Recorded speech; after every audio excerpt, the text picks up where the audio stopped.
Hello, beauty, and welcome back to the Blossoming Beauties YouTube channel. My name is Tanya, and if it's your first time here, welcome.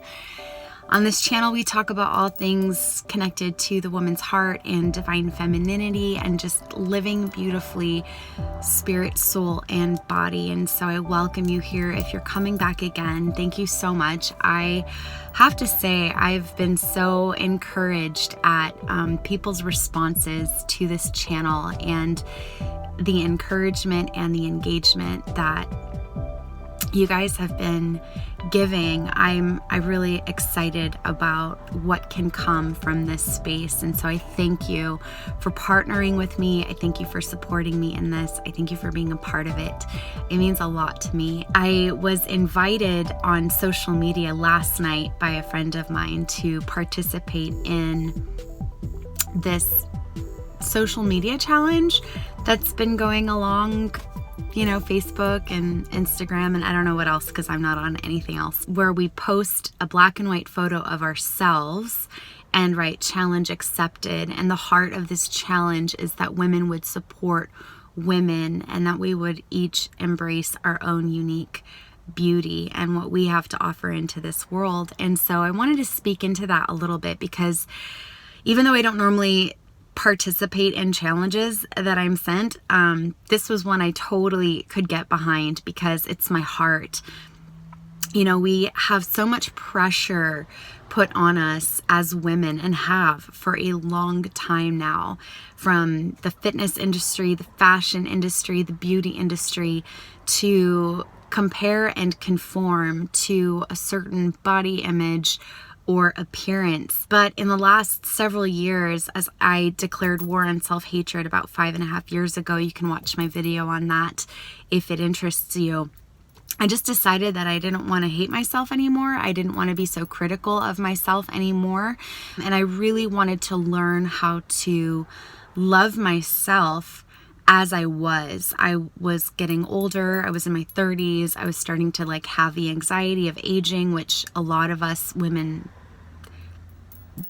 face when the lines and the wrinkles start to show up and the gray hairs start to come in. And I wanted to decide, coming into the aging process, what was my attitude going to be about it? How was I going to navigate through it? Was it going to be something that I was going to resist, or was it going to be something that I was going to embrace? Was it going to be something that I was going to fear, or was it something that I was going to celebrate? And I decided that I wanted to learn how to embrace and celebrate it. And so the last 5 years has been a journey for me of learning to see myself through a different lens and moving from the lens of the world and the expectations that the world puts on us as far as beauty goes, and coming back to the heart of God. You see, God says multiple times in scriptures that he doesn't look at the outward appearance, he looks at the heart.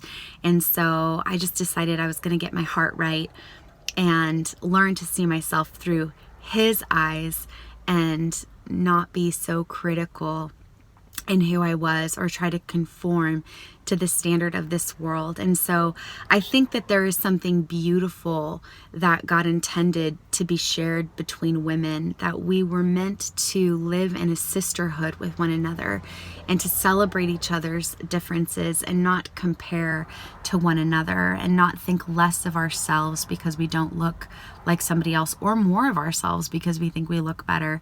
I think that's such a vain and shallow way to live. And so a few of the things that I did in this transitional season of my life that I was in was I stopped looking at women's bodies. I know that sounds so weird, and maybe you don't struggle with this at all, but this was something that I totally did. I would always notice the body of a woman and covet what she had that I didn't have. And the Bible says that coveting is a sin, right?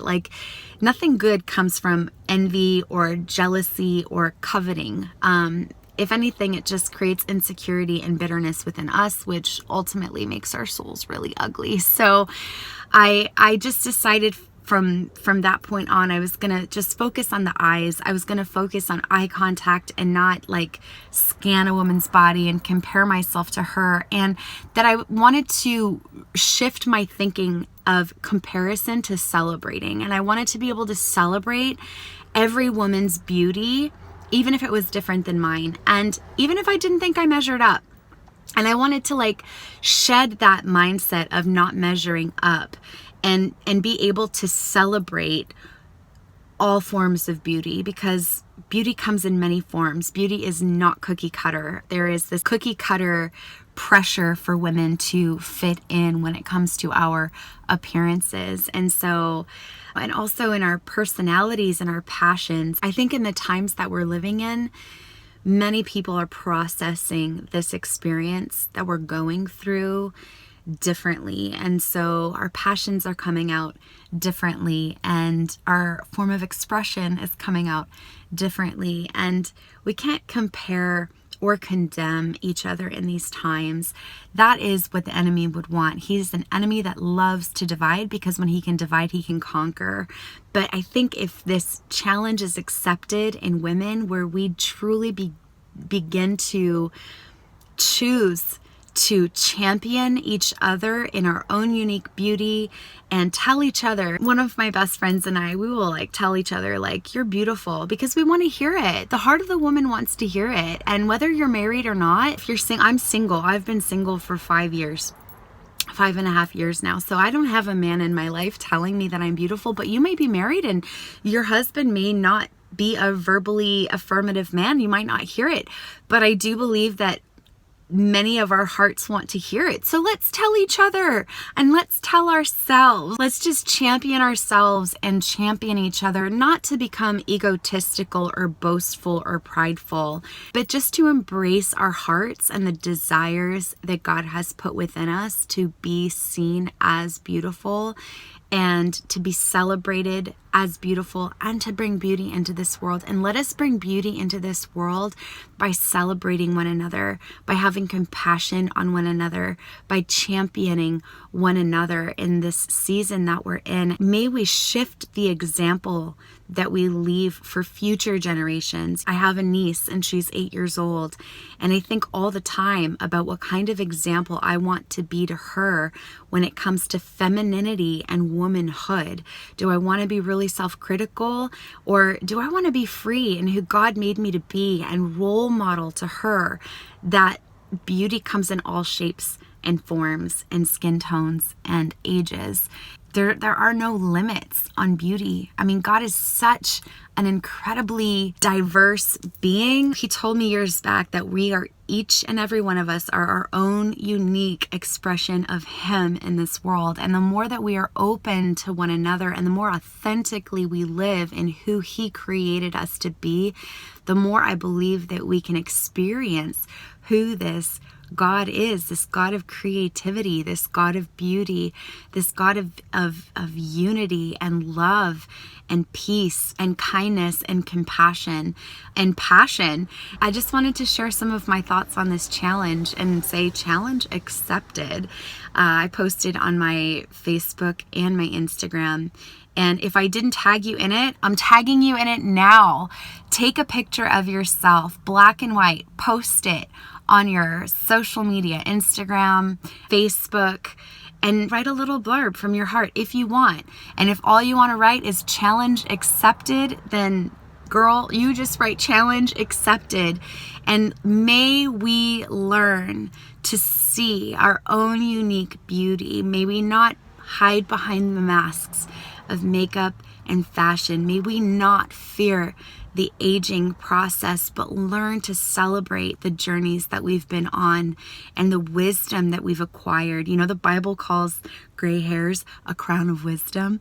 And so my mom has been such a great role model to me in that. She let her hair go years ago, and I just think it takes a really confident woman to let her age shine through. And truly, I mean, some of the most beautiful women I know are women who are aging gracefully in their own unique way. You know, I know an a more mature woman, and she dyes her hair really bright and she rocks it. It's who she is.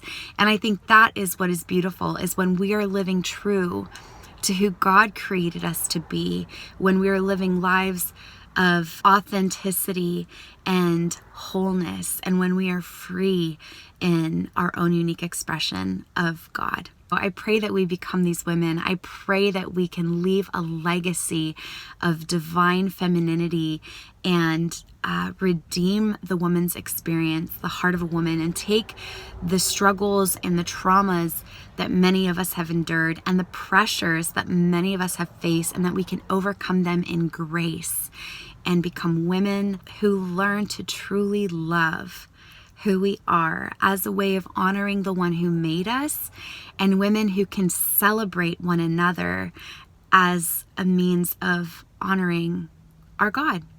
So I hope that you guys are doing really well. There'll be another word coming on Friday. I'm really excited.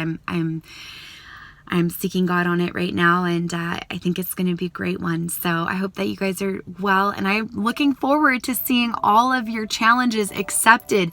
Tag me in them at Blossoming Beauties, at Tanya Tipsherani on Facebook. I'll leave my my social media stuff down in the description below if you're interested in taking on the challenge. But this is so beautiful. Let us come together in one voice and celebrate each other, to just embrace our femininity and our own unique beauty.